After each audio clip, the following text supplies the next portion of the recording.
All right, so guess what? It's happening. Ilia Topuria versus Max Holloway finally announced for Abu Dhabi.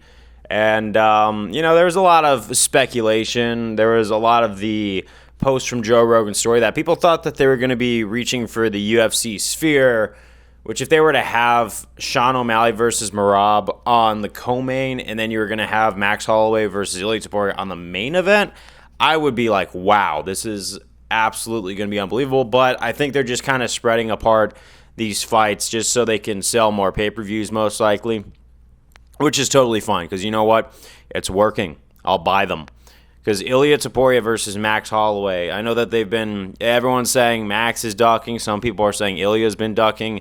Ilia's got no reason to duck. The amount of noise that Ilia Topuria has been making worldwide, he would have to eventually cash this check. And he's been writing it up. Now it's time to cash it. So, and as I've seen, like with Volkanovski, right, a lot of people are going to say that, Volkanovski was, compromised from that Islam knockout.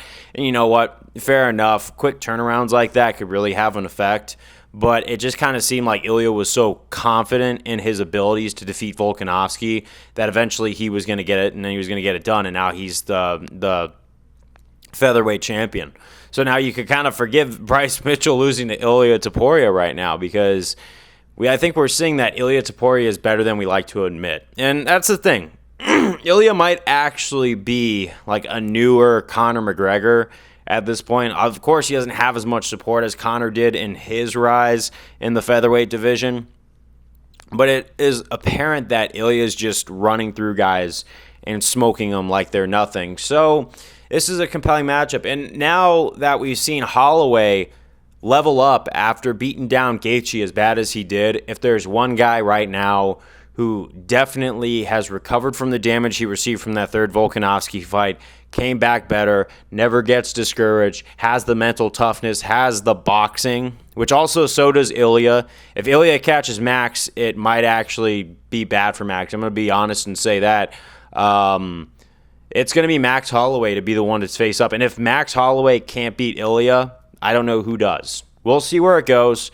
But I think if Max pulls somehow the upset, I think that it's very possible. But I am going to be honest and say that I do think Max is a slight underdog in this just because Ilia is so fresh and he's young, he's hungry, and he has every right to want to be the guy to beat both Volkanovski and Max Holloway that he's going to be so dialed in for this fight. And he's going to be studying Max Holloway and his style.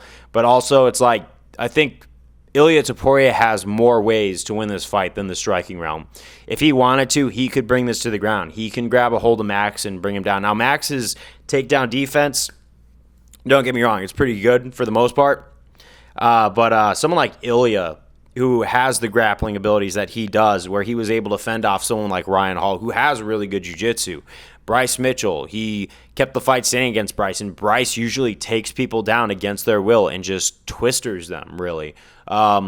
He's matched up against some really good grapplers and came out on top again and again and again. Josh Emmett has really good wrestling ability, and it was so hard for Josh Emmett to even be able to stand with Ilia Topuria. And that's the thing is Josh Emmett, I feel, is actually a very substantial gatekeeper. I know a lot of people like to rip on Josh Emmett as like a gatekeeper status, but he is still pretty good. There's people who think that they could get past him until they get hit by him or taken down by him. And you know what? Josh Emmett proves us wrong every single time. Not every single time, but most times when he does prove us wrong. Like it's like that whole 60% of the time he proves us wrong every time, right? But no, the people who do make it past Josh Emmett are definitely going to be the ones that are in that upper division. So Josh Emmett was that perfect test. And I think a lot of us didn't really see it because when he was going into that title fight, we were thinking, oh, he just beat Josh Emmett. Who else is he going to beat? But nah, he is the real deal, man. And I think that is a testament to how tough Josh Emmett is because Josh hung in there with someone who was as bad as Ilia Topuria. And I mean Ilia Topuria being bad in a good way. So I know I'm praising Ilia a lot on this thing. So if Max wins, I've got some explaining to do. But I really think that this is going to be a closer fight than a lot of people think. I think there's a big possibility that no one's going to get finished and it's just going to go the distance and it's going to be a bloody war. It's going to be a mess where both guys are going to take a lot of damage and they're going to want to prove something, and then we'll go to decision and see where it goes. But this has finally been announced. It is actually happening. And I'm just glad that we were done speculating on the date this is happening. Now we have our calendars marked, and I'm looking forward to what's about to happen with this card. So I'm looking forward to it. I got some other fights to cover on that card, some early predictions. But other than that, that's what's going on. Peace out. See you later. Next time.